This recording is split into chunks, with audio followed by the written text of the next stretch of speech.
Bab 161. Di belakang aula seni bela diri, Yi Feng duduk di bangku, bosan saat dia mengobrol santai dengan ketiga murid Wu Yonghong saat mereka bekerja. Aduh.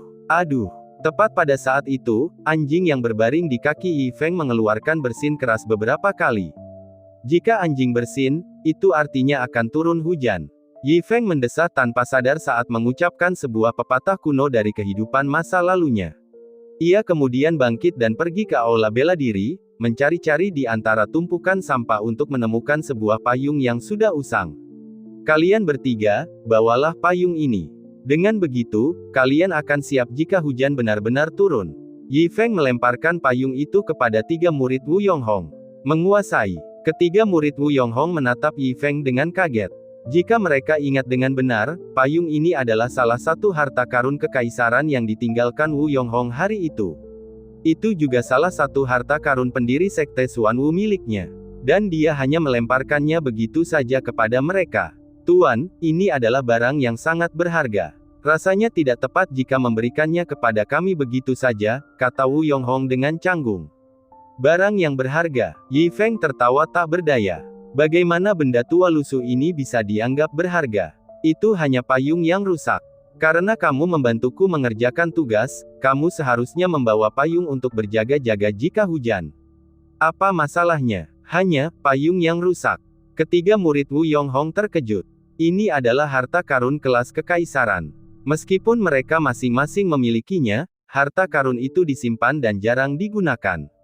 Namun di mata guru, itu adalah barang rongsokan yang tidak berharga. Namun, peralatan yang mereka gunakan untuk bertani adalah harta karun tingkat suci. Harta karun kekaisaran mungkin tidak ada apa-apanya bagi Tuan. Tetap saja, entah pepatah lama itu menjadi kenyataan atau tidak, langit berangsur-angsur menjadi gelap. Tampaknya hujan akan segera turun.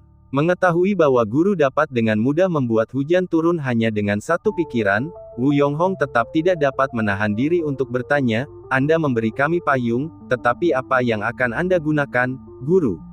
Aku, Yi Feng tersenyum. Orang-orang tua ini sangat imut. Itu hanya payung yang rusak. Jika dia benar-benar membutuhkannya, dia dapat dengan mudah membeli yang baru di mana saja. Maka ia berkata kepada orang-orang tua itu sambil tersenyum, jangan khawatir tentang saya. Saya akan memilikinya saat saya membutuhkannya. Tentu saja punya satu. Orang-orang tua itu saling memandang. Mereka merasa kata-kata guru memiliki makna yang lebih dalam yang tidak dapat mereka pahami. Namun, maknanya tidak mereka pahami, jadi mereka tidak memikirkannya lebih lanjut. Mereka menerima payung itu dengan sedikit ragu. Terima kasih, guru. Mereka memberikan penghormatan. Sambil menatap langit yang mulai gelap, mereka tahu bahwa bahkan dalam cuaca musim gugur ini, hujan tidak akan turun. Jadi Yi Feng juga tidak terburu-buru masuk.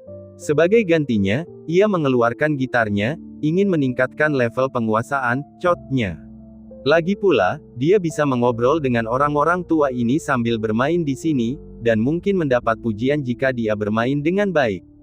Itu jauh lebih baik daripada berbaring di aula bela diri sambil menatap dinding. Dia berpikir sejenak, lalu perlahan memainkan lagu dari kehidupan masa lalunya yang berjudul Farewell. Begitu alunan musik Yi Feng memenuhi udara, murid-murid Wu Yonghong yang sedang mencangkul ladang bergetar hebat. Tatapan mata mereka yang panas tertuju pada Yi Feng. Musik guru mengandung maksud musikal yang kuat. Murid-murid Wu Yonghong menatap dengan mata terbelalak. Meskipun mereka tidak tahu apa-apa tentang musik, mereka dapat merasakan makna yang dalam dari bunyi-bunyian tersebut. Pada saat yang sama, Lu Daseng, yang sedang mengangkut pupuk, menginjak rem mendadak. Dia bahkan tidak peduli bahwa dia hampir jatuh tertelungkup di tumpukan pupuk kandang. Tatapannya tertuju pada Yi Feng. Pada saat itu, semua orang menghentikan apa yang sedang mereka lakukan. Mereka berdiri mematung, bahkan tidak berani bernapas dengan keras karena takut mengganggu alunan musik. Untuk waktu yang sangat lama, jari Yi Feng akhirnya berhenti menyentuh senar gitar. Murid-murid Wu Yonghong tetap tinggal di sana setelah kejadian itu, dengan wajah penuh rasa hormat. Melalui musik itu, mereka memperoleh wawasan tentang kondisi mental, teknik bela diri, dan banyak lagi.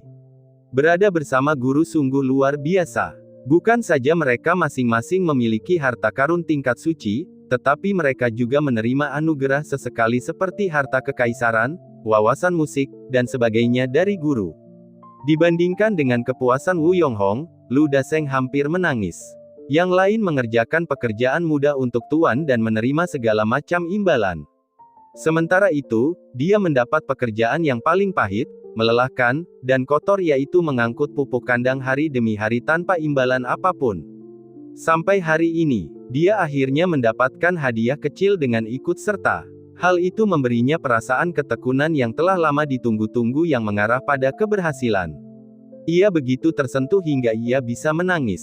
Musik guru benar-benar menggemparkan dan meninggalkan kesan mendalam bagi kami, tidak dapat menahan diri untuk tidak terhanyut di dalamnya. Ya, bisa mendengar guru memainkan lagu adalah berkah terbesar bagi kami. Murid-murid Wu Yonghong tak kuasa menahan diri untuk tak memuji Yi Feng. Sudahlah, tenanglah, Yi Feng melambaikan tangannya. Meskipun ia tidak bermaksud pamer, pengakuan mereka terhadap permainannya membuatnya senang. Ding, selamat, penguasaan Chotmu telah mencapai peerless in the world. Tepat pada saat itu, suara sistem terdengar dalam benaknya, membuat Yi Feng sedikit senang. Upaya terus-menerus membuahkan hasil. Setelah berlatih selama berhari-hari, dia akhirnya naik level. Saatnya memainkan beberapa lagu lagi. Yi Feng berpikir dalam hati sambil memikirkan lagu apa yang harus dia mainkan selanjutnya.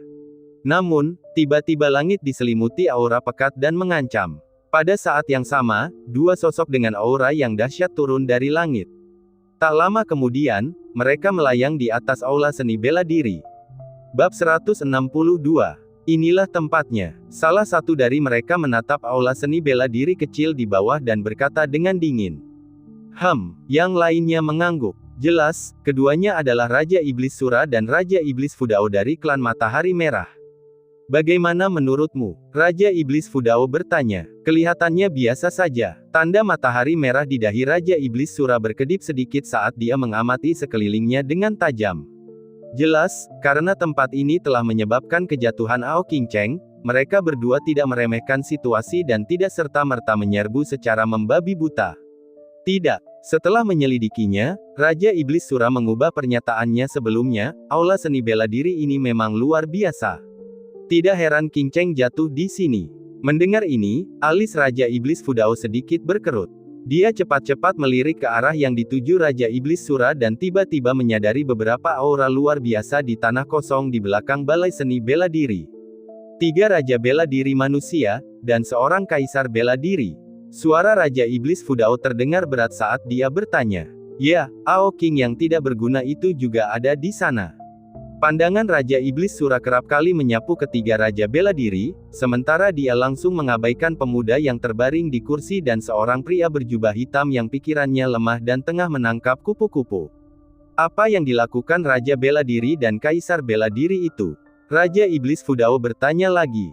Entahlah, manusia memang selalu melakukan hal-hal aneh. Itu tidak penting. Yang penting adalah apa yang harus kita lakukan sekarang. Kata Raja Iblis Sura dengan serius sambil mengerutkan kening. Dia bisa saja mengabaikan kedua manusia itu dan Kaisar Bela Diri, tetapi ketiga Raja Bela Diri harus ditanggapi dengan serius. Meskipun ada 3 Martial King, melihat aura mereka, ketiganya berada di alam Martial King awal. Sedangkan kami berdua adalah Demon Lord tahap menengah. Belum lagi basis kultivasi kami yang lebih tinggi, bahkan pada level yang sama, kami para monster iblis secara alami lebih kuat daripada manusia dalam pertempuran. Raja Iblis Fudao menganalisis dengan serius. Selain itu, kami juga memiliki artefak semi bijak, payung pemblokir langit. Jadi karena kita sudah di sini, tidak perlu melakukan perjalanan yang sia-sia. Mari kita serang terlebih dahulu dan bunuh mereka dengan sambaran petir. Raja Iblis Fudao langsung memancarkan aura pembunuh. Mendengar ini, Raja Iblis Sura pun mengangguk dengan sungguh-sungguh. Dengan lambaian tangannya yang besar, sebuah payung hitam besar muncul. Saat energi iblis melonjak, payung hitam besar itu melayang ke langit dan perlahan terbuka. Saat terbuka, ki hitam yang mengepul menyebar ke segala arah, menyelimuti sekeliling dan menutupi langit di atas. Menyegel area, menekan. Raja Iblis Sura berteriak lagi. Saat suaranya jatuh, payung hitam itu berputar cepat. Langit tampak berubah menjadi pusaran tak terlihat saat pilar cahaya transparan yang tak terhitung jumlahnya jatuh, menutup aula seni bela diri kecil di tengahnya.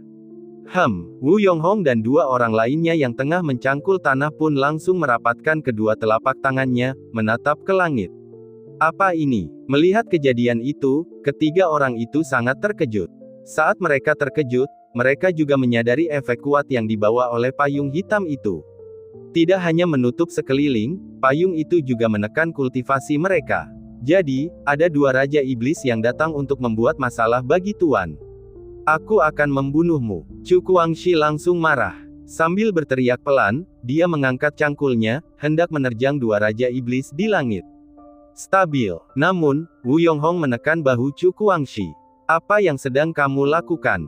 Chu Guangxi berkata dengan cemas, tidak apa-apa kalau kau tidak mau bertindak padaku, tapi kenapa kau menghentikanku? Wu Yonghong menggelengkan kepalanya dengan serius, lalu melirik Yi Feng dan mengingatkan dengan lembut, ini adalah wilayah Tuan. Binatang-binatang iblis yang tidak bijaksana itu datang untuk membuat masalah. Apakah menurutmu dengan kekuatan Tuan, dia tidak akan tahu mereka akan datang? Tapi Tuan belum bergerak. Sebagai bawahan Tuan, bagaimana kita bisa menangani masalah ini sendiri tanpa perintahnya? Bukankah itu sudah kelewat batas? Mendengar ini, Chu Guangxi tiba-tiba menyadarinya. Sambil menoleh ke sekeliling, sang guru masih asyik memainkan sitarnya, bahkan bawahan sang guru yang berjubah hitam pun tetap acuh tak acuh, terus menangkap kupu-kupu. Dia tak dapat menahan diri untuk menatap Wu Yonghong dengan penuh rasa terima kasih, lalu meletakkan cangkulnya. Pada saat ini, Yi Feng tengah mempertimbangkan lagu apa yang harus ia latih sambil memainkan gitarnya, sama sekali tidak menyadari dua sosok yang berdiri di langit di atasnya. Lagi pula, meningkatkan keterampilannya dengan zither ini juga memerlukan teknik. Jika dia terus memainkan lagu-lagu dengan gaya yang sama, kemampuannya akan meningkat sangat lambat. Namun, jika dia sering berganti-ganti jenis, seperti ceria, sedih, dan sebagainya, peningkatannya akan menjadi 2 kali lipat dengan setengah usaha. Tepat pada saat itu, dua raja iblis di langit tertawa dingin. Sepertinya ketiga raja bela diri manusia ini lebih lemah dari yang kita bayangkan. Niat kita sudah sangat jelas, tetapi mereka masih tidak berani membalas. Kata Raja Iblis Sura dengan nada meremehkan. Kultivasi mereka pasti telah ditekan cukup banyak oleh payung pemblokir langit. Kata Raja Iblis Fudao. Kalau begitu, kau tak punya kesempatan lagi. Raja Iblis Sura tersenyum dingin. Ia bertukar pandang dengan Raja Iblis Fudao dan melancarkan gerakan lain. Segel tangan dibentuk dengan cepat. Tanda matahari merah di dahi mereka memancarkan cahaya yang menyilaukan. Pada saat yang sama, bola energi besar mengembun di hadapan mereka masing-masing. Saat bola-bola energi itu muncul, aura liarnya tersapu keluar, ruang di sekitarnya bergemuruh, berubah menjadi vakum. Pada saat yang sama, Wu Yonghong dan dua orang lainnya langsung merasakan tekanan yang luar biasa. Keringat dingin mulai mengalir di dahi mereka. Terutama dengan bola-bola energi yang menggantung di atas kepala mereka seperti bom besar. Mengapa guru masih acuh tak acuh? Akhirnya, ekspresi Sun Zuge berubah jelek saat dia bertanya sambil menyeka keringat dingin. Benar sekali, kalau Tuan tidak segera bertindak, kedua Raja Iblis ini pasti akan menyerang. Chu Guangxi juga menyuarakan keprihatinannya. Tetap tenang, Wu Yonghong meyakinkan. Namun, meski dia berkata demikian, keringat pun mengalir di dahinya. Tanpa perintah dari guru, mereka tidak berani bertindak gegabah. Mereka hanya bisa menunggu. Mati. Saat berikutnya, dua teriakan pelan terdengar dari langit. Sura dan Iblis Fudao secara bersamaan mendorong bola energi mereka ke bawah. Saat serangan terjadi, tekanan di seluruh area meningkat pesat. Seperti dua meteor yang jatuh dari langit, menghancurkan hambatan udara saat jatuh dengan keras ke tanah. Melihat pemandangan ini, Wu Yonghong dan yang lainnya memusatkan pandangan mereka pada Yi Feng. Jelas, di bawah serangan sekuat itu, mereka tidak dapat lagi tenang. Bab 163. Mengerti, Yi Feng akhirnya menepuk pahanya dan mengambil tindakan. Meskipun lagu Tensi Des Ambus tidak cocok untuk dimainkan dengan gitar, tetapi selama itu dapat meningkatkan keterampilan bermain gitarnya, siapa yang peduli? Melihat Yi Feng beraksi, Wu Yonghong dan yang lainnya akhirnya menghela napas lega, dan hati mereka yang gelisah akhirnya tenang. Tapi kemudian, tepat saat mereka mengira Yi Feng akan melepaskan kekuatannya dan memusnahkan kedua Raja Iblis ini, mereka mendapati bahwa Yi Feng tidak melancarkan serangan, melainkan mengambil alat musik anehnya lagi. Biarkan aku memainkan lagu lainnya untukmu. Yi Feng berkata dengan ringan. Perkataan Yi Feng santai, tetapi Wu Yonghong dan yang lainnya tidak merasa santai sama sekali, dan jantung mereka berdebar kencang lagi. Bagaimana Anda bisa tetap tenang, Tuan? Ketiganya terkejut dan ngeri. Karena bagaimanapun kau mengatakannya, ini adalah serangan dari dua Raja Iblis. Bahkan jika Tuan tidak menganggapnya serius, dia tidak bisa membiarkan kedua Raja Iblis ini menyerang mereka, bukan?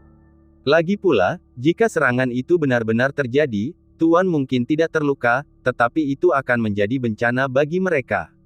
Berkeringat deras, Wu Yonghong dan yang lainnya tidak bisa lagi menahan diri dan hendak bertanya pada Yi Feng. Gedebuk. Namun sebelum mereka sempat berbicara, Yi Feng sudah memetik senarnya. Saat senar bergetar, lagu Ten Sides Ambus yang terkenal dari dunia sebelumnya perlahan dimainkan. Dalam sekejap, hembusan niat membunuh menyebar, menyelimuti seluruh ruang. Seluruh ruangan bagaikan diselimuti medan perang, membuat orang yang mengalaminya langsung tegang. Pada saat yang sama, saat senar berfluktuasi, riak tak terlihat menyebar ke langit. Suara mendesing. Dalam sekejap, kedua bola energi raksasa itu bahkan tidak bergetar sedikit pun sebelum menghilang menjadi ketiadaan, seolah-olah mereka tidak pernah muncul sebelumnya. Mendesis. Melihat kejadian ini, Wu Yonghong dan tiga orang lainnya yang tadinya sangat gugup, langsung membeku seperti pilar di tempat. Mereka terkesiap, bola mata mereka hampir copot. Lu Daseng bahkan lebih takut dan jatuh ke dalam bak kotoran. Dia menatap dengan mata terbelalak pada keajaiban yang terjadi di depannya, mengabaikan keadaannya yang menyedihkan. Serangan yang begitu kuat. Sebenarnya, mereka dengan mudahnya larut dalam nada musik. Maksud tiada taraf yang bagaimana, kultivasi tingkat surga yang bagaimana pula yang harus ditempuh untuk mencapai hal ini. Menengok ke arah Yi Feng yang berbaring santai di kursi malas, seolah-olah dia sedang melakukan sesuatu yang remeh. Xiu Luo dan Fu Dao juga berkeringat dingin saat melihat pemandangan ini, dan ketakutan langsung menyebar di hati mereka. Mereka menatap pemuda di kursi malas itu dengan tatapan tak percaya.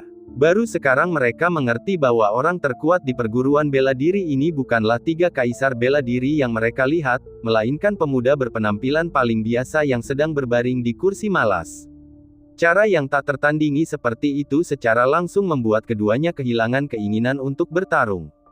Karena itu sama sekali tidak pada level yang sama. Keduanya saling berpandangan, ingin menyingkirkan payung pelindung surga dan pergi.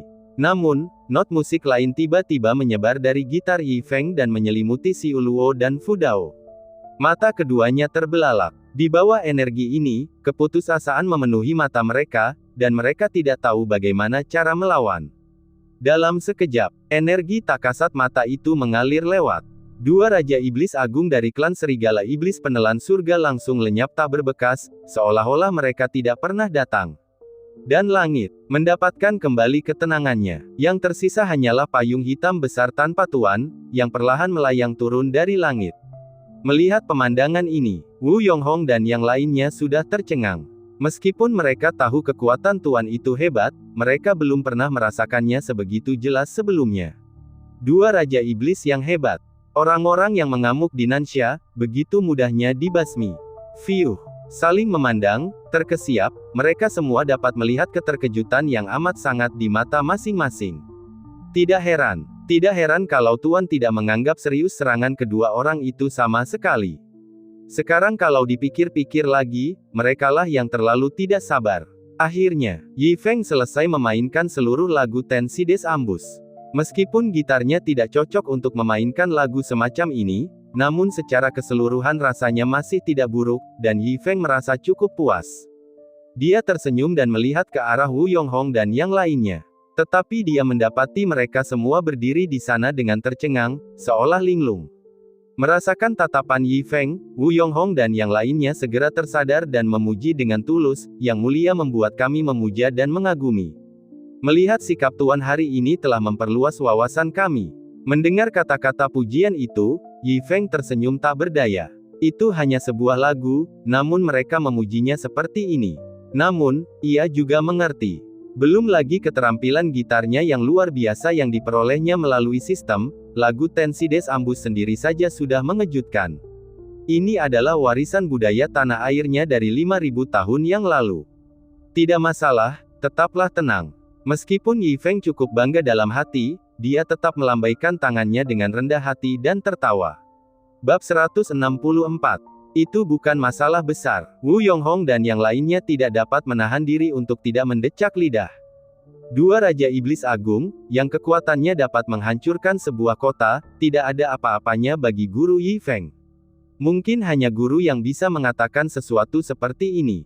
Dibandingkan dengan kedua Raja Iblis ini, kekuatan mereka sendiri jauh lebih lemah. Namun sekarang mereka dapat berbicara setara dengan Master Yi Feng dan bekerja untuknya. Ini benar-benar berkah yang luar biasa, kekayaan yang telah mereka kembangkan di kehidupan sebelumnya. Tepat pada saat itu, angin mulai bertiup di langit. Tetesan air hujan pun mulai berjatuhan sedikit demi sedikit. Yi Feng mengulurkan telapak tangannya, menatap tetesan air hujan di telapak tangannya, lalu bergumam, benar-benar hujan. Saat suaranya jatuh, sebuah payung hitam besar jatuh dari langit, tepat ke tangan Yi Feng. Hah! Dari mana datangnya payung hitam besar ini? Melihat payung ini, Yi Feng bingung dan melihat sekelilingnya, tetapi tidak ada seorang pun. Pasti tertiup angin ke sini, pikirnya. Yi Feng menghela napas karena keberuntungannya sendiri. Dia kebetulan membutuhkan payung, dan angin pun meniupkannya. Ini menyelamatkannya dari kesulitan untuk membeli payung nanti. Dia tidak dapat menahan diri untuk tidak bercanda kepada Wu Yonghong dan yang lainnya. Lihat, sudah kubilang, payung itu tidak ada apa-apanya. Ia akan datang saat dibutuhkan. Mendengar ini, Wu Yonghong dan dua orang lainnya terkejut. Mengingat kata-kata guru yang penuh arti, mereka akhirnya memahami implikasinya. Tampaknya sebelum kedua Raja Iblis itu tiba, sang guru telah mengetahui apa yang akan terjadi selanjutnya. Kemampuan mendeteksi rahasia surgawi seperti itu membuat mereka takjub. Hujan. Ayo kita masuk ke aula seni bela diri dan duduk sebentar, kata Yi Feng sambil tersenyum. Baiklah. Wu Yonghong dan yang lainnya dengan cepat menyetujui. Beberapa orang berjalan menuju aula seni bela diri dengan payung mereka.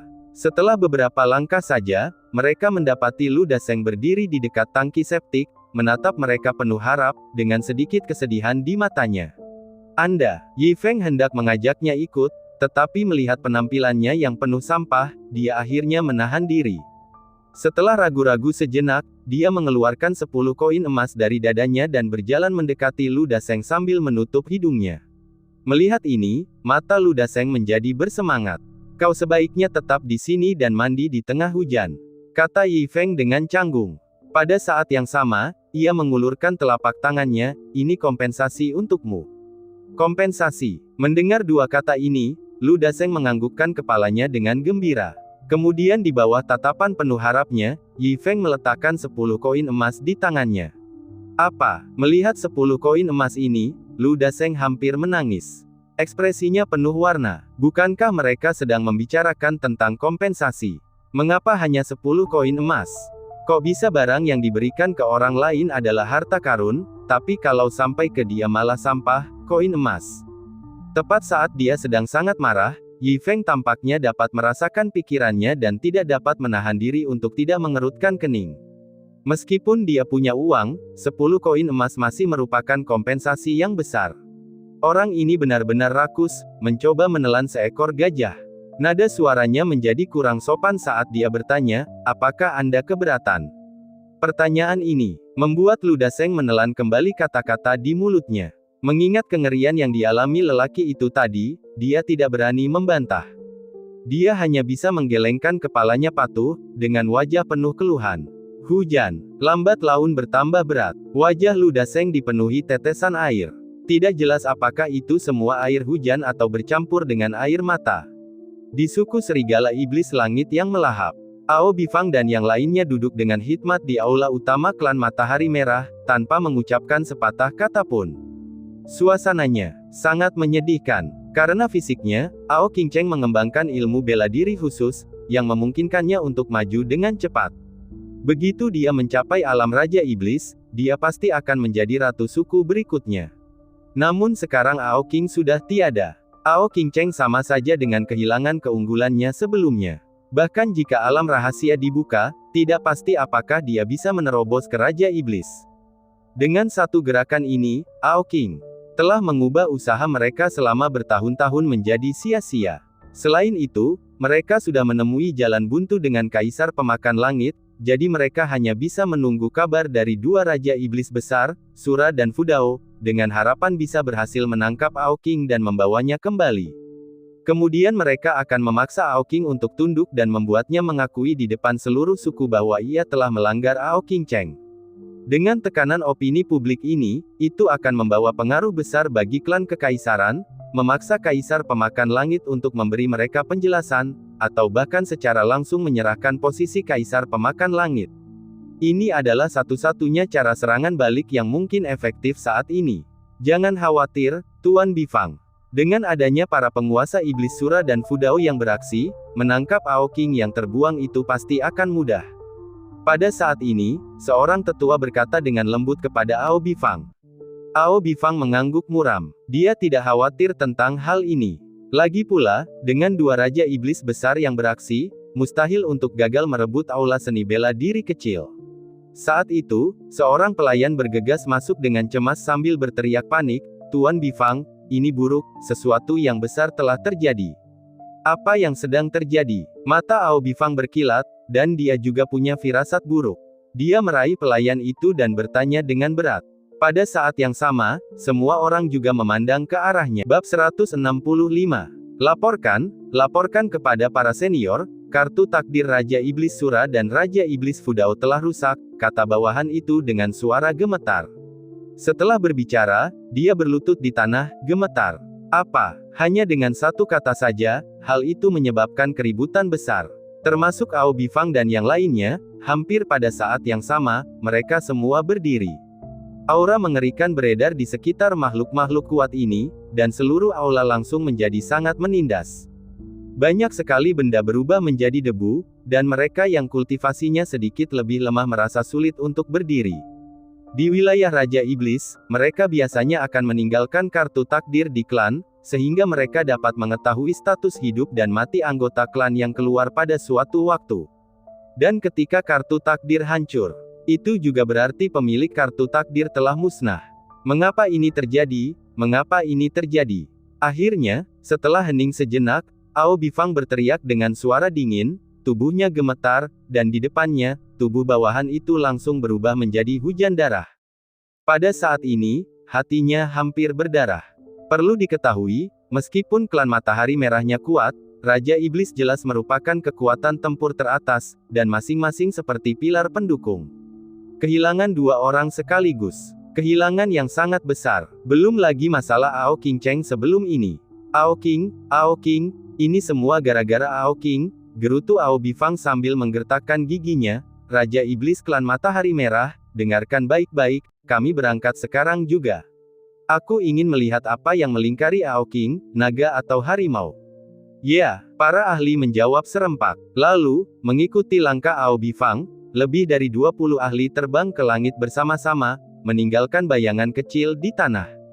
Di antara 20 lebih pakar, ada 7 Raja Iblis dan lebih dari 10 Kaisar Iblis. Susunan pemain ini cukup untuk menghancurkan sebagian besar kekuatan di Nansha. Kemanapun mereka lewat, tempat itu dipenuhi dengan aura penindasan yang kuat. Di bawah niat membunuh yang mutlak, banyak burung yang terbang di langit dalam jarak 100 zang dari mereka langsung terguncang menjadi debu. Kota Pingjiang. Hujan gerimis telah berhenti, tetapi tanah berlumpur setelah hujan tidak baik untuk bekerja. So Yifeng, Wu Yonghong, Chu Guangxi, Sun Zuge dan yang lainnya sedang mengobrol santai di aula bela diri. Saat mereka mengobrol, Lu Qingshan juga berlari menghampiri. Untuk sementara waktu, aula seni bela diri sangatlah ramai. Karena semua orang sudah di sini, dan cuacanya agak dingin, bagaimana kalau kita membuat hotpot dan makan? Kata Yifeng sambil tersenyum. Mendengar Yifeng ingin membuat makanan, semua orang gembira dan mengangguk penuh semangat. Tetapi kalian semua harus membantu. Aku jelas tidak bisa mengatasinya sendirian, tambah Yifeng. Guru, perintahkan saja kami apa yang harus dilakukan, kata mereka tergesa-gesa. Baiklah, Pak Tua Wu, kalian bertiga bantu aku menyiapkan daging. Yi Feng berkata sambil tertawa. Dia agak ragu-ragu tentang apa yang harus dimakan. Dia ingin memanggang seekor domba utuh. Dia juga ingin membuat sup elang. Namun membuat panci panas daging serigala juga tampak enak. Setelah memikirkannya, dia langsung mengeluarkan cincin luar angkasa. Melihat cincin luar angkasa miliknya, mata semua orang terbelalak karena terkejut dan kagum. Jelas, mereka juga melihat betapa hebatnya cincin ini, benar-benar tidak ada bandingannya dengan cincin penyimpanan biasa. Hehe, cincinnya keren kan? Yi Feng tertawa. Semua orang segera mengangguk. Yi Feng mengangkat ujung bibirnya, dia juga menyadari bahwa tatapan mereka adalah tatapan orang desa, karena lagi pula cincin ini diberikan kepadanya oleh para petani, bagaimana mungkin orang biasa seperti dia bisa melihat hal seperti itu? Kalian tinggal pilih mau makan apa. Yi Feng langsung membuka cincin luar angkasa dan mengeluarkan semua binatang buas di dalamnya sekaligus. Ada macan tutul, elang, ular, rusa, hampir segalanya, menumpuk hampir di seluruh halaman. Ini membuat semua orang tercengang, bola mata mereka hampir keluar. Itu elang petir, itu ular darat, itu serigala surgawi terbang. Semua orang terkejut bukan kepalang, karena mereka ini sekurang-kurangnya adalah Panglima Iblis atau Raja Iblis. Walaupun mereka telah menduga makanan yang disiapkan Yi Feng tidak akan sederhana, mereka tidak pernah menyangka hasilnya akan begitu luar biasa. Oh, saya juga punya kura-kura di sini. Yi Feng mengeluarkan kura-kura tua itu dan berkata, tapi untuk kura-kura ini, kalian masing-masing hanya bisa minum satu teguk supnya, aku harus menggunakannya untuk memberi makan muridku. Setan, Kaisar. Kemunculan kura-kura itu semakin mengejutkan mereka, keringat dingin mengalir di punggung Lu Qingshan. Setidaknya Wu Yonghong dan yang lainnya masih martial lord, tetapi dia hanyalah seorang junior yang baru saja memasuki ranah martial emperor. Melihat kura-kura yang telah melampaui ranah Demon Emperor entah berapa tahun yang lalu, dia sangat bimbang. Sesuatu yang bahkan lebih kuat darinya akan dimakan seperti ini. Para senior memang senior, sangat murah hati, namun secara bertahap, mereka mengembangkan kekebalan. Lagi pula, eksistensi yang bisa langsung membunuh Raja Iblis akan digunakan untuk membuat santapan, jadi apa gunanya beberapa Panglima Iblis dan Raja Iblis? Sebaliknya, mereka bisa menikmati pestanya. Bab 166. Kalian pilih saja apapun yang kalian mau, kata Yi Feng sambil tersenyum. Dia tidak peduli apa nama binatang buas ini, apakah Lightning atau Flying Sky. Di matanya, selama mereka adalah hewan buruan liar, mereka semua adalah bahan yang bagus. Mendengar ini, Wu Yonghong dan yang lainnya mengangguk patuh lalu memilih seekor elang untuk dibuat sup dan juga berencana memanggang beberapa kaki serigala. Baiklah, mari kita lakukan itu. Yi Feng bertepuk tangan dan berkata, aku akan menjadi kepala koki. Kalian yang menyiapkan daging, mengupas sayuran, dan sebagainya. Mendengar ini, Wu Yonghong dan yang lainnya segera menyingsingkan lengan baju mereka dan mulai mempersiapkan elang dan serigala iblis. Terutama melihat Yi Feng bekerja dengan tangannya sendiri, mereka tidak berani menggunakan kemampuan apapun dan merendahkan hati untuk menjalani hidup bersama Yi Feng. Jadi, mereka yang mencabuti bulu, mereka yang mencabuti bulu, mereka yang merebus air, mereka yang merebus air, semua orang sibuk dan gembira. Baiklah, Pak Tua Qingshan, mengapa kau tidak pergi ke kota dan membeli beberapa tanaman obat? Lagi pula, kalian semua sudah tua. Sambil memanjakan diri, ini juga bisa menambah kesehatan tubuh kalian. Yi Feng mengeluarkan beberapa koin emas untuk Lu Qingshan dan juga memberinya daftar tanaman obat. Baiklah, Lu Qingshan mengambil koin emas dan bergegas ke pusat kota untuk membeli obat. Sementara semua orang sibuk, di antara tumpukan mayat itu, seekor kelabang menjulurkan kepalanya. Melihat aura bulu elang yang dicabuti itu, ia hampir menjerit dan mematahkan kakinya. Kemudian dengan cepat ia mengecilkan tubuhnya hingga tidak terlihat dan diam-diam merangkak di bawah tangga untuk bersembunyi. Tak lama kemudian, lelaki tua Qingshan kembali sambil membawa ramuan, sedangkan Wu Yonghong dan yang lainnya juga telah menyiapkan elang dan serigala. Yi Feng kemudian memamerkan keahliannya. Pertama, ia merebus sup kura-kura dengan rempah-rempah. Kaki serigala dan sup elang masih dalam proses. Ketika sup kura-kura hampir matang, mata Wu Yonghong dan yang lainnya berbinar dan mereka menatapnya dengan penuh harap. Ya dewa, pada saat ini, mereka hampir gagap ketika berbicara. Karena hanya dengan mencium aromanya yang keluar, mereka merasakan kekuatan mereka sendiri telah meningkat pesat. Hal ini sungguh mengejutkan mereka hingga tak bisa berkata-kata. Keterampilan sihir macam apa ini? Meskipun ini adalah Raja Kura-Kura kuno yang jahat, seharusnya tidak memiliki efek seperti ini, kan? Tapi di tangannya, efeknya seperti ini. Mereka tidak dapat menahan diri untuk menelan ludahnya. Sambil bernapas tergesa-gesa, mereka juga ingin mencium lebih banyak aroma dari sup kura-kura itu. Baiklah, jangan terlalu bersemangat. Melihat reaksi orang-orang tua ini, Yi Feng tidak bisa menahan diri untuk tidak memutar matanya. Namun, dia tetap berkata dengan ramah, bawalah masing-masing mangkuk kecil, tetapi kalian hanya boleh minum 1 teguk per orang. Mendengar ini, hati Wu Yonghong dan yang lainnya hampir melonjak. Mereka masing-masing memeluk mangkuk kecil dan bergegas mengerumuni Yi Feng. Yi Feng menggunakan sendok besar untuk menyendokkan masing-masing mangkuk. Dan mereka melihat bahwa sendok itu pun merupakan artefak suci.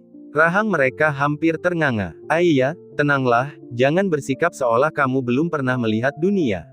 Setelah berinteraksi, lelaki tua Qingshan cukup mengenal mereka. Dia tidak dapat menahan diri untuk tidak menepuk bahu mereka dengan ekspresi seperti melihat orang desa. Mendengar ini, Wu Yonghong dan yang lainnya langsung mengerti bahwa lelaki tua Qingshan pasti bukan orang yang pertama kali datang ke dapur. Ini berarti hubungannya dengan tuannya tidak dangkal. Maka tatapan mereka yang menatap Qingshan seketika berubah menjadi lebih hormat, dan mereka dengan sopan berkata, terima kasih atas pengingatnya, saudara Qingshan. Sama-sama, kamu akan terbiasa.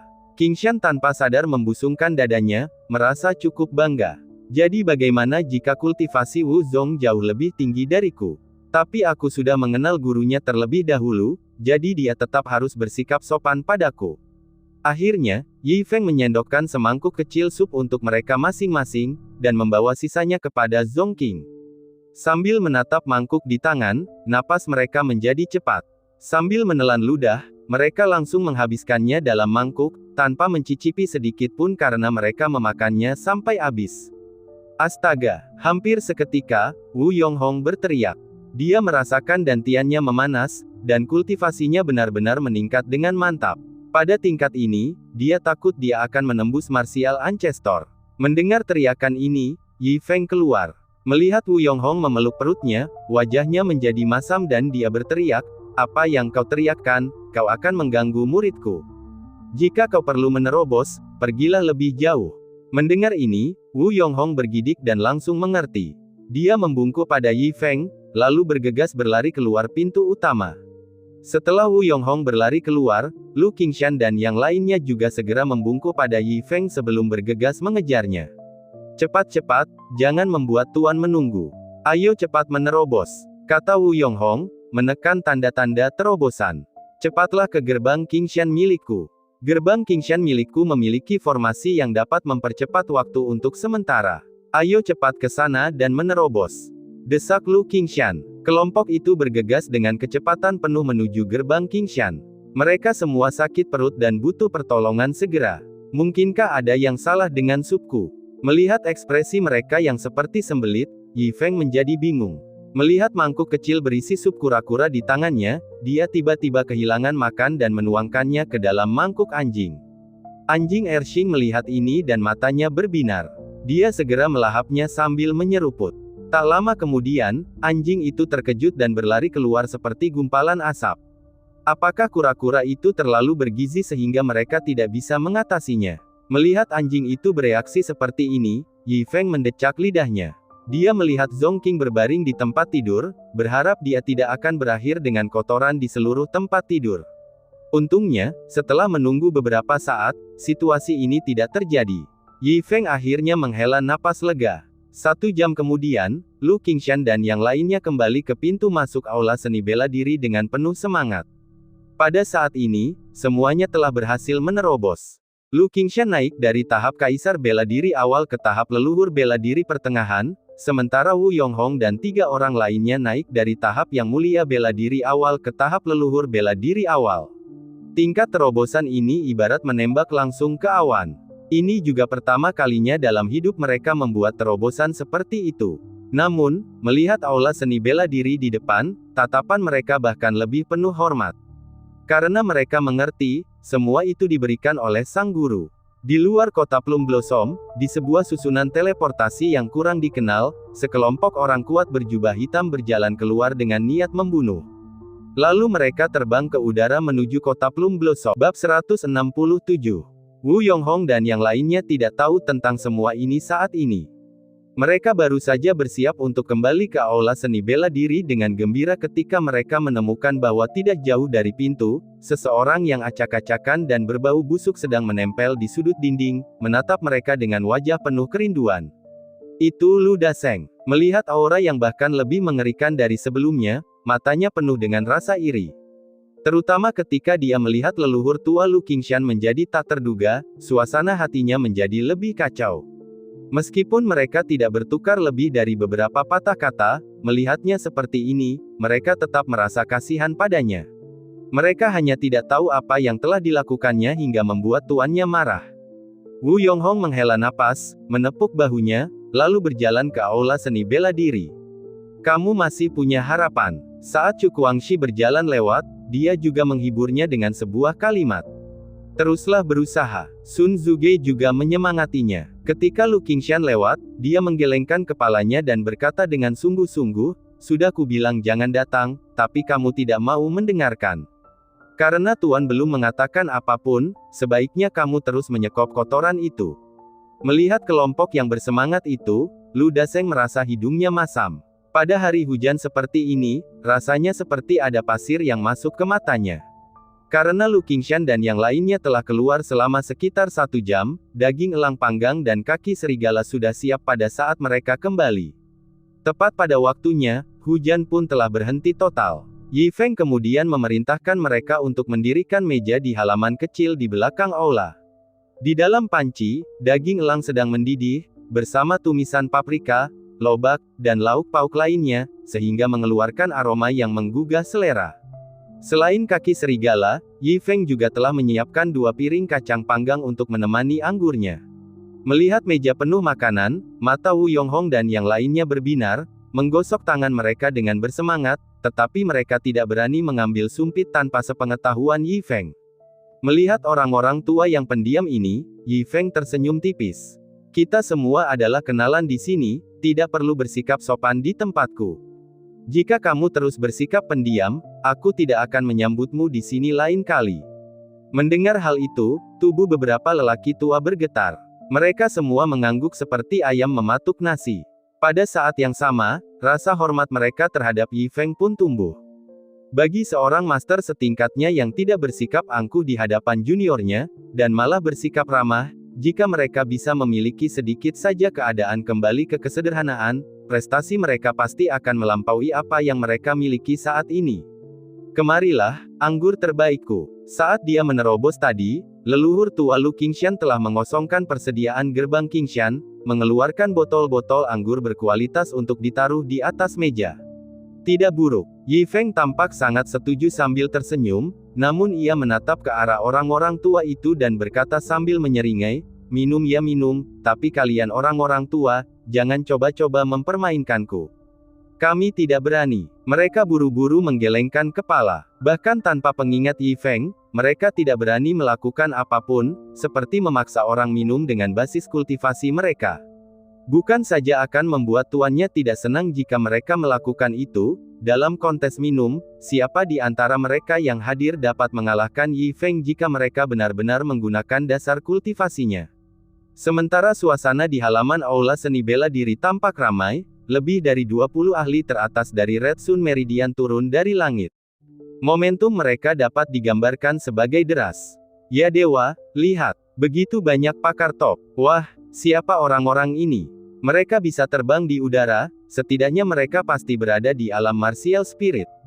Kemunculan mereka menyebabkan banyak rakyat jelata dan petani di lapangan berteriak ketakutan. Akan tetapi, mereka sama sekali mengabaikan semut-semut di tanah itu, dan langsung menuju aula seni bela diri.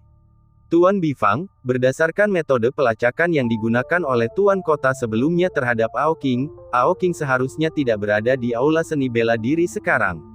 Seseorang di sebelah Ao Bifang melaporkan. Hanya satu Ao King tidak ada apa-apanya. Ao Bifang berkata dengan dingin. Dia bisa berlarian sampai sekarang hanya berkat aula seni bela diri ini. Jadi kita akan membereskan aula itu terlebih dahulu sebelum membereskan Ao King. Tidak akan terlambat. Ya, mendengar ini, semua orang mengangguk dengan sungguh-sungguh.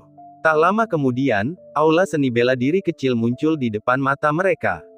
Pada saat yang sama, dari sudut pandang mereka di udara di atas aula, mereka dapat melihat melalui jendela bahwa ada cukup banyak orang yang sedang minum di dalam, tampaknya tidak menyadari kedatangan mereka. Namun, itu tidak terjadi. Tatapan Wu Yonghong dan yang lainnya sudah berubah. Namun, melihat Yi Feng makan dan minum sambil tersenyum seolah tidak terjadi apa-apa, tatapan mata tajam mereka perlahan kembali normal, dan energi spiritual yang diam-diam mereka kumpulkan pun surut sekali lagi. Dengan adanya Tuan di sini, apa yang perlu mereka khawatirkan jika menyangkut makhluk kecil seperti itu? Lagi pula, dua Demon Venerable sebelumnya adalah pelajaran yang dipelajari. Guru, saya bersulang untukmu. Memikirkan hal ini, mereka mengangkat cangkir anggur mereka dan terus bersulang untuk Yi Feng dengan penuh semangat. Mereka bahkan tidak menyadari hal ini. Tatapan Ao Bifang berkedip. Namun, mengingat kisah peringatan Xuan Mo dan Fu Dao, dia tetap tidak meremehkan situasi tersebut. Sebaliknya, dia menyampaikan kepada semua orang, angkat formasi serigala surgawi, persiapkan diri kalian, lalu serang secara bersamaan atas perintahku. Kalian harus memberikan pukulan mematikan kepada orang-orang di aula seni bela diri itu. Ya, atas perintah itu, para ahli Red Sun Meridian bubar. Tubuh mereka kemudian diselimuti energi iblis sementara sebagian menyusun formasi, sebagian membentuk segel tangan rumit, dan yang lainnya mempersiapkan serangan bawaan mereka. Pada saat itu, semua jenis serangan bersatu. Bab 168. Melihat pemandangan ini, senyum dingin akhirnya muncul di wajah dingin Ao Bifang. Di bawah barisan sekuat itu, belum lagi hanya beberapa orang dari balai bela diri, bahkan jika itu adalah salah satu dari para ahli manusia yang memiliki setengah kaki di alam yang mulia bela diri, mereka tidak akan mampu menahannya. Orang-orang ini ditakdirkan untuk mati. Mereka akan menjadi tumbal bagi Raja Iblis Sura dan Raja Iblis Fu Dao. Sambil tertawa dingin, tanda matahari merah di kening Ao Bifang pun ikut menyala, menandakan bahwa ia tak berniat untuk berdiam diri saja dan akan ikut bergabung dengan yang lain untuk mengambil tindakan. Mempersiapkan, energi penghancur terbentuk di sasarannya, siap ditembakkan, sementara dia melambaikan telapak tangannya untuk memerintahkan semua orang menyerang bersama. Mendengar perintah Ao Bifang, pupil mata anggota klan Matahari Merah mengerut. Mereka semua menahan napas. Pada saat yang sama, serangan di tangan mereka sudah gatal untuk dilepaskan, siap meletus kapan saja, tinggal menunggu perintah terakhir Ao Bifang turun, dan serangan mereka akan meledak bersamaan. Tetapi ketika Ao Bifang hendak memberi perintah, dia tiba-tiba merasakan sesuatu yang tidak biasa. Apa itu tadi? Yang mulia bela diri. 1, 2, 3 sialan. Dan selain itu, ada pula martial ancestor yang setara denganku. Ao Bifang tiba-tiba membuka mulutnya lebar-lebar, seolah takut telah merasakan sesuatu yang salah, dan tanpa sadar ia pun menyeka matanya. Akhirnya, dia memastikan bahwa beberapa orang yang duduk di sana untuk makan adalah 3 martial venerable dan 1 martial ancestor. Meskipun dia tidak tahu tingkat kultivasi yang terakhir, hanya 4 orang itu saja sudah cukup untuk membuat bola matanya hampir keluar. Serang, serang, mundur. Dengan mulut gemetar, dia akhirnya meneriakkan kata-kata itu. Mendengar perintah itu, sudut mulut semua anggota klan Matahari Merah melengkung ke atas. Akhirnya memberi perintah. Baiklah, kalau begitu, biarlah semut-semut kecil dari balai bela diri itu menanggung baptisan kematian dari klan Matahari Merahku. Namun pada saat berikutnya, mereka menyadari ada sesuatu yang salah. Satu demi satu tatapan tak percaya diarahkan ke Ao Bifang. Mundur. Kerumunan itu hampir mengira mereka salah dengar, tetapi secara tak percaya mereka melihat bahwa Ao Bifang sudah mulai mundur terlebih dahulu. Sambil berlari dia terus berteriak, "Apa yang kau lakukan masih berdiri di situ, mundur." Adegan ini membuat semua mata terbelalak ke tanah. Dan perintah mundur ini hanyalah siksaan bagi anggota klan Matahari Merah ini. Mereka sudah melepas celana mereka, namun dia mengatakan kepada mereka bahwa mereka tidak boleh memakainya. Mereka semua telah mengumpulkan serangan terkuat mereka, siap untuk meletus, tetapi sekarang setelah disuruh menariknya, mereka justru mendapat serangan balasan kolektif. Memuntahkan seteguk darah satu demi satu ke langit. Namun atas perintah Ao Bifang, mereka tidak berani berlama-lama dan menahan luka-luka akibat serangan balik, dan bergegas mundur. Kontras sebelum dan sesudahnya sungguh tak terlukiskan. Betapapun hebatnya momentum mereka saat tiba, kemunduran mereka juga sama memalukannya. Akhirnya, setelah mereka mundur keluar kota Pingjiang, kecepatan pemimpin Ao Bifang akhirnya melambat.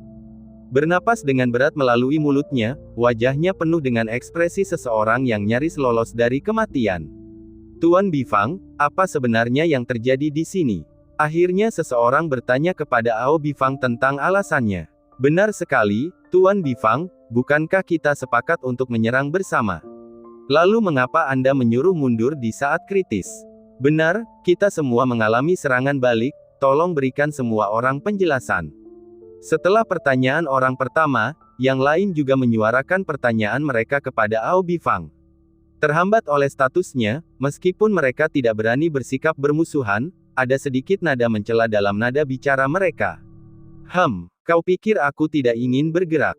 Ao Bifang mendengus dingin, menatap tajam ke semua orang, dan berkata dengan berat, tapi tahukah kalian bahwa kekuatan anggota Balai Bela Diri telah melampaui imajinasi kita? Setelah berkata demikian, Ao Bifang menarik napas dalam-dalam, dan berkata dengan kesal, dari kelima orang itu, satu orang tidak dapat kupahami kedalamannya, satu orang merupakan leluhur bela diri yang setara denganku, dan yang lainnya, masih ada tiga yang mulia bela diri. Apa? Perkataan Ao Bifang mengejutkan semua orang. Mereka sama sekali tidak menyangka anggota Balai Bela Diri akan begitu kuat. Belum lagi tiga martial venerable, satu martial venerable saja sudah merupakan keberadaan yang mengerikan. Jika bukan karena aku yang merasakan semua ini di saat kritis dengan segel matahari merahku, aku khawatir hari ini akan berakhir buruk bagi kita. Ao Bifang mendesah, masih dipenuhi rasa takut yang tersisa saat dia berkata. Mendengar ini, keringat dingin pun membasahi semua orang yang hadir, dengan ekspresi ketakutan retrospektif di wajah mereka. Dan tatapan yang memandang ke arah Ao Bifang tidak lagi menyimpan celaan, hanya rasa terima kasih, bersyukur bahwa Ao Bifang telah mengetahui situasi Balai Bela Diri pada waktunya. Kalau tidak, seandainya ketiga martial venerable itu bergerak, klan Matahari Merah mereka mungkin sudah punah hari ini. Jadi apa yang kita lakukan sekarang? Pada saat ini, seseorang bertanya pada Ao Bifang.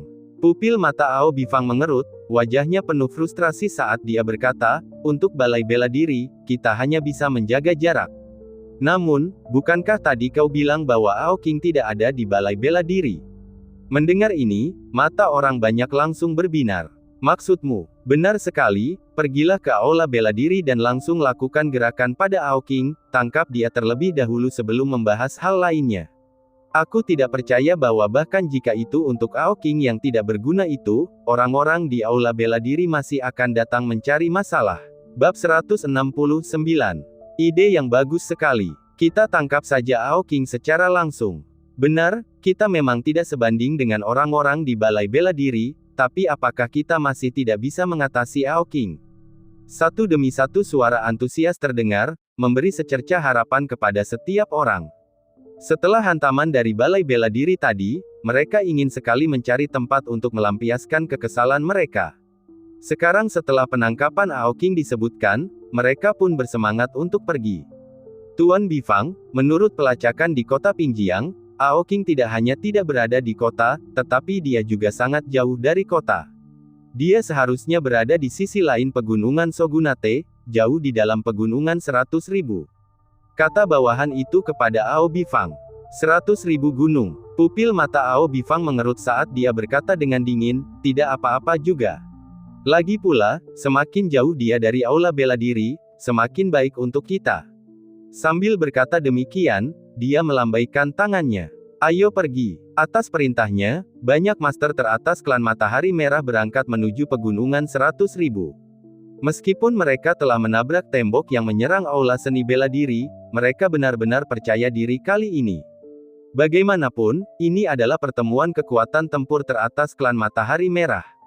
Dengan susunan pemain seperti ini, bagaimana mungkin mereka gagal menangkap orang tidak berguna seperti Ao King? Mustahil. Namun, jarak antara pegunungan 100.000 dan kota Pingjiang tidaklah dekat.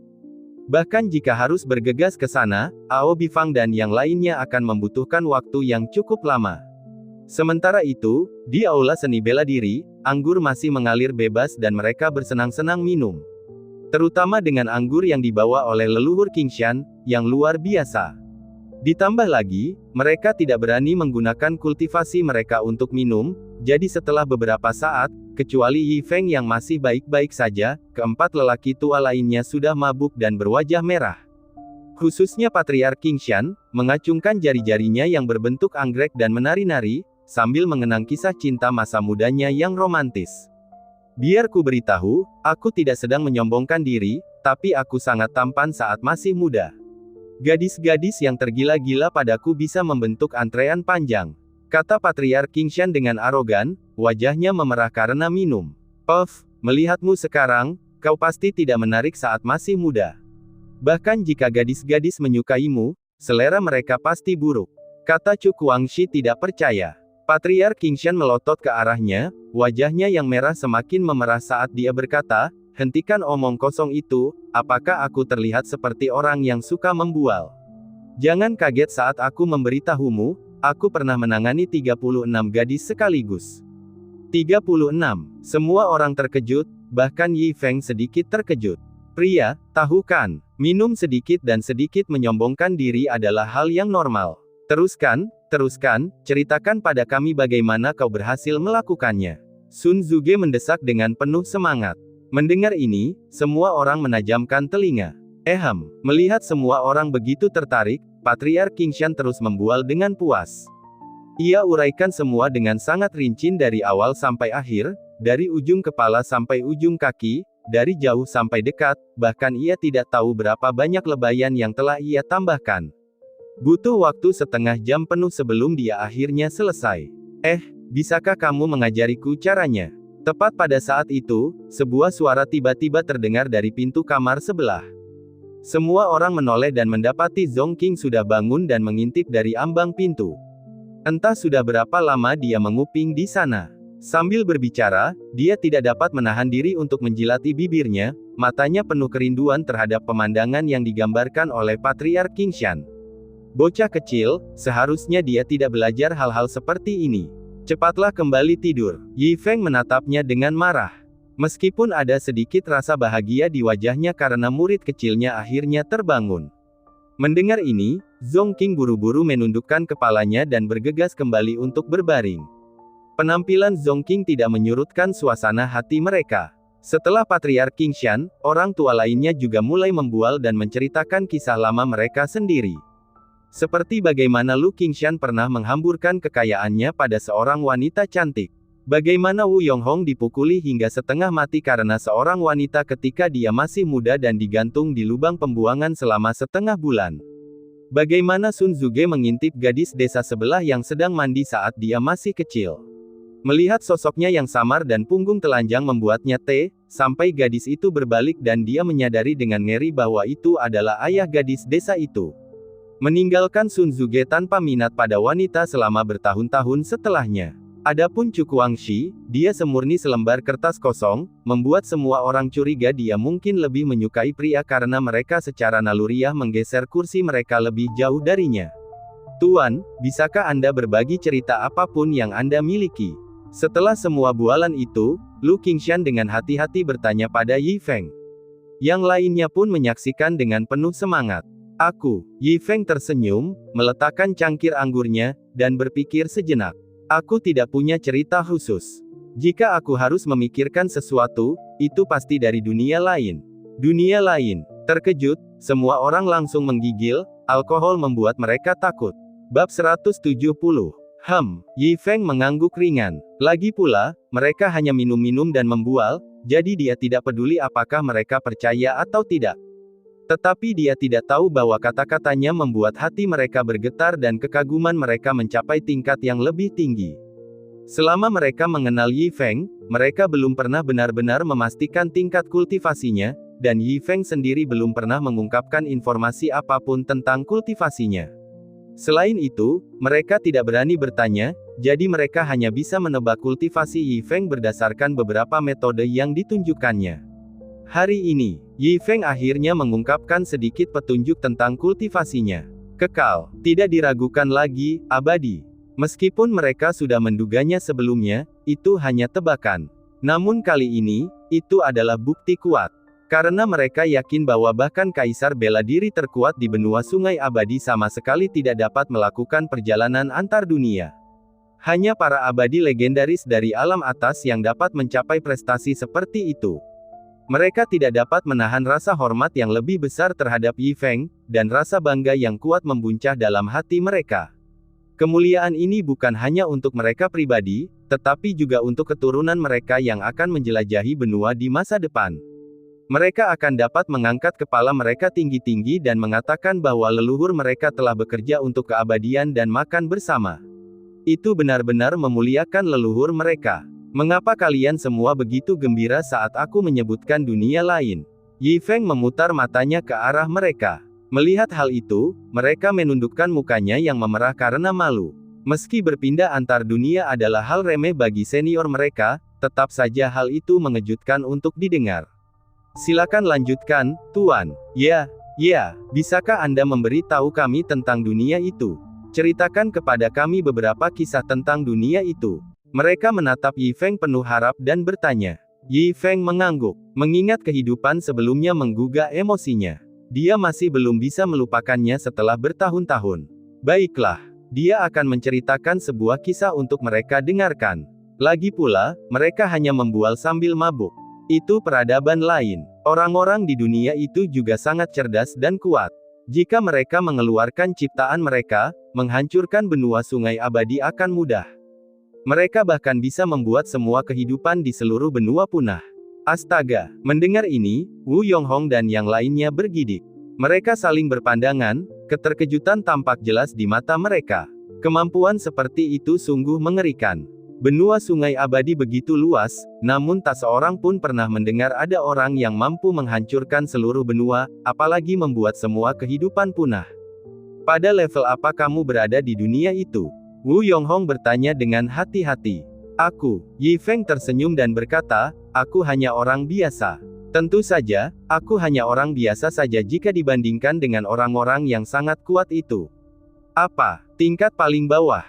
Perkataan Yi Feng hampir membuat mereka ketakutan hingga pingsan. Seseorang yang sekuat Tuan, seorang abadi yang diasingkan, hampir tidak biasa di dunia itu. Seberapa kuatkah orang-orang di dunia itu? Mungkinkah semua orang abadi? Memikirkan hal ini, mereka menghirup udara dingin dan langsung merasakan ketidakberartian mereka sendiri. Jika mereka pergi ke dunia itu, bukankah mereka akan seperti sampah? Apakah Anda punya cerita lain dari masa-masa Anda di dunia itu, Tuan? Lu Qingshan tidak dapat menahan rasa ingin tahunya, lalu bertanya. Berbagai macam cerita, tentu saja. Misalnya, di masa mudaku yang sembrono, mengandalkan penampilanku, aku bermain dengan beberapa perahu sekaligus dan mengobrol dengan beberapa gadis yang jaraknya ribuan mil jauhnya pada saat yang sama. Yi Feng berkata dengan nada meremehkan. Mengobrol dengan beberapa gadis yang jaraknya ribuan mil jauhnya pada waktu yang sama. Mendengar ini, mata Wu Yonghong dan yang lainnya membelalak lagi. Meskipun ribuan mil tidak terlalu jauh bagi mereka, hanya selebar kota Pingjiang, itu masih akan memakan waktu sekitar 1 jam. Namun Yi Feng mengobrol dengan beberapa gadis yang terpisah ribuan mil di tempat yang berbeda pada waktu yang sama.